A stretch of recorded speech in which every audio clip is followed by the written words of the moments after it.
Music వినడం బాగా ఇష్టం, ఇట్లాంటివన్నీ చేస్తూ ఉంటాను నేను. 24/7 మీ మైండ్ చాలా ఆక్యుపైడ్గా ఉంటుందేమో అని డౌట్ నాకు. అంతేనా? అంతే. చెప్పులు వదిలేసి ఎలా వచ్చారు మీరు? నాకు ఇప్పటికీ అర్థం కావట్లేదు. మర్చిపోయినా సడన్గా. ఎక్కడ వదిలేశారు? కార్లో ఉన్నాయి. కార్లో చెప్పులు వదిలేసి నడుచుకుంటూ వచ్చారు. ఫోన్లో మాడుతూ వచ్చారా? ఏంటండి? ఎస్. కొంచెం ఇక్కడ ఉండరా ప్లీజ్? ఇక్కడే ఉన్నాండి. ఇక్కడే ఉన్నారా? ఇంకేమన్నా ఆలోచిస్తారు? ఏం లేదు ప్రస్తుతానికి మీతోటే. నెక్స్ట్ ఇంటర్వ్యూ నాకు ఐడియా ఉంది, మీకు 1 hourలో మీకు ఇంటర్వ్యూ ఉంది, నెక్స్ట్ ఇంటర్వ్యూ. ఆ తర్వాత ఇంకో లేదండి, నేను కంప్లీట్గా తొందరగానే పంపించేస్తాను. చాలా కాన్షియస్గా మీ అడిగిన ప్రతి ప్రశ్నకు ఆన్సర్ ఇస్తున్నారు. Yeah, that's true. సో మీరు చదువుకునేటప్పుడు కానీ లేకపోతే ఇప్పుడు డైరెక్టర్ అయినప్పుడు కానీ నేను ఇలాంటి సినిమాలు తీసి నేను ప్రూవ్ చేసుకోవాలి అని అనుకుని మీ మైండ్లో థాట్ ఏమైనా ఉందా?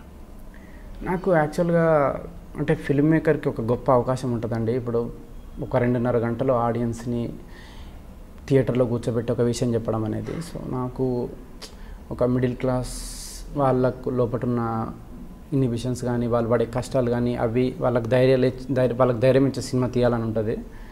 అదే నాకు సినిమా ద్వారా చెప్పాలని ఉంటుంది. ముందు సినిమాలో అది చేద్దాం అనుకుంటున్నాను నేను. ఇప్పుడు వరల్డ్ వార్ గురించి కావచ్చు, దేని గురించి అన్న అంటే ప్రతిదానికి ఒక సొల్యూషన్, అంటే ఒక ఫిల్మ్ అనేది ఒక సొల్యూషన్ లాగా ఉండాలనిపిస్తుంది నాకు. సో అట్లాంటిది చేయాలని చూస్తున్నా. మేబీ దానికి చాలా నాలెడ్జ్ కావాలి, చాలా స్క్రిప్ట్ రైటింగ్ కావాలి. చూడాలి ఫ్యూచర్లో నా నుంచి అట్లాంటివి వస్తాయేమో. ఫిల్మ్ ఇండస్ట్రీలోకి రావాలని, డైరెక్టర్గా ప్రూవ్ చేసుకోవాలని ఎంతోమంది కృష్ణానగర్లోనండి, ఫిలిం నగర్లోనండి ఎంతోమంది చాలా స్ట్రగుల్ అవుతూ ఉంటారు. అవును. ఒక ఆపర్చునిటీ రావాలంటే అంత ఈజీగా రాదు. ఎస్. మీరు ఫస్ట్ మూవీ, అందులోనూ ఫస్ట్ మూవీ డెబ్యూ మూవీ మీకనే కాదు ఎవరికైనా సరే, అది కమర్షియల్గా హిట్ అవ్వకపోతే మళ్ళీ మన దగ్గరకు వచ్చి సినిమా పెట్టేవాళ్ళు, డబ్బు పెట్టేవాళ్ళు మళ్ళీ మనకి దొరకాలంటే చాలా స్ట్రగుల్ అవ్వాలి.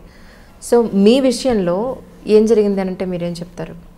నాకు అదేం చాలా అపోజిట్ అయిందండి. అంటే నాకు జనరల్గా ఫస్ట్ సినిమా ఫ్లాప్ అయితే చాలా ఉంటుంది అనమాట, స్ట్రగుల్ కానీ అది కానీ. నాకు పోస్ట్ ప్రొడక్షన్లోనే నాగేశ్వన్ మెసేజ్ పెట్టిండు, ఇట్లా నేను ఎప్పటి నుంచో నీతో సినిమా వేద్దాం అనుకుంటున్నా, కలుద్దామని. పోస్ట్ ప్రొడక్షన్లో కలిసాను నాగేశ్వన్ని. తర్వాత సినిమా ఫ్లాప్ అయిన తర్వాత మళ్ళీ నాకు మెసేజ్ చేయడేమో అనుకుని నేను, బట్ దాంతో సంబంధం లేకుండా లేదు మనం సినిమా చేద్దాం అనుకున్నాం కదా అని చెప్పి. దట్స్ నైస్ కదా? చాలా నైస్ అసలు. ఎందుకంటే ఈ రోజుల్లో మనం సక్సెస్లో ఉంటేనే అవును మనం కనపడతాం అందరికీ, లేకపోతే ఈవెన్ స్వప్న కానీ ప్రియాంక కానీ అసలు ఎక్కడ కూడా ఒక ఫ్లాప్ డైరెక్టర్గా కానీ అసలు ఏం లేదనమాట. కథ నచ్చింది, మనం సినిమా వేద్దాం అనుకుంటున్నామని.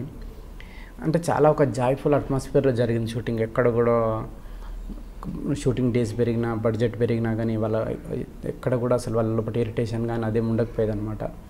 చాలా అందుకే మీకు ఆ ఎనర్జీ అనేది సినిమాలో వచ్చింది, మీకు అంత జాయ్ అనేది.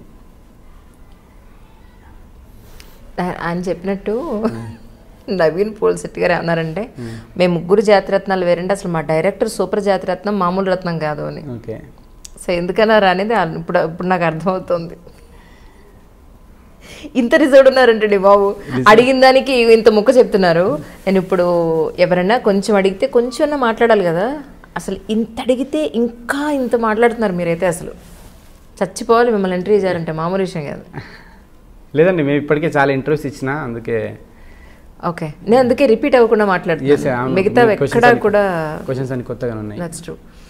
సో నాగశ్విన్ గారితో కానీ మీ 3 జాతిరత్నాలతో కానీ వర్కింగ్ ఎక్స్పీరియన్స్ ఎలా ఉందంటే ఏం చెప్తారు? టెరిఫిక్ అండి. అసలు నాగశ్విన్తో ఫస్ట్ అంటే అసలు నాగశ్విన్ అంటే ఎక్కడ ఈగో అనేది ఉండదు అనమాట.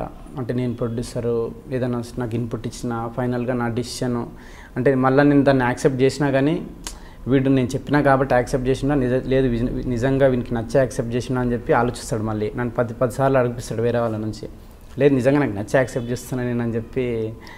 అట్లా చాలా ఇన్పుట్స్ ఉన్నాయి నాగశ్విని ఈ మూవీలో.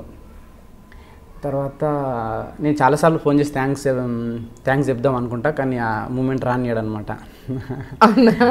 నేను చాలాసార్లు ఫోన్ చేసి అంటే వద్దు మస్తు మాట్లాడినా ఫోన్ పెట్టేసి అంటూ ఉంటారు.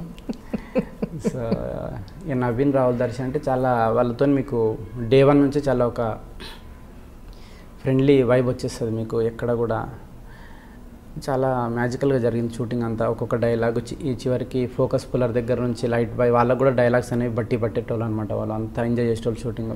ఓకే. నవీన్ అయితే చాలా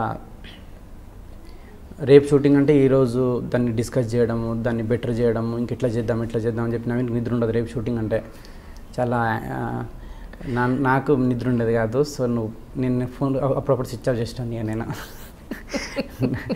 నవీన్ మామ నాకు టెన్షన్ వస్తుంది రేపు సీన్ ఏందని చెప్పి ఫోన్ చేస్తే నేను స్విచ్ ఆఫ్ చేసి పడుకునేటోని. నేను నెక్స్ట్ డే లేచి చెప్పేటోని. ఇక అట్లా జరిగేది. నవీన్ గారు పాపం చాలా ఎమోషనల్ అయినట్టున్నారు కదా. చాలా నాగశ్విని పట్టుకొని ఏడ్చిండు. అదే నన్ను ఎందుకు పట్టుకొని ఏడవలేదని చిన్న క్వశ్చన్ అడుగుతాను నేను. మిమ్మల్ని పట్టుకున్నారు. అచ్చా డైరెక్టర్ మీరు కదా. అట్లా అని కాదు, అంటే మా సెట్లో ఎవరు నన్ను పట్టుకొని ఏడవలేదు యాక్చువల్గా. ఎందుకు ఏడవలేదని మా యూనిట్ వాళ్ళందరికీ ఈరోజు క్లాస్ తీసుకోవాలనుకుంటున్నాను. ఎందుకు నన్ను పట్టుకొని ఏడవలేదు. సూపర్ జాతిరత్వమైన మామూలు విషయం కాదు.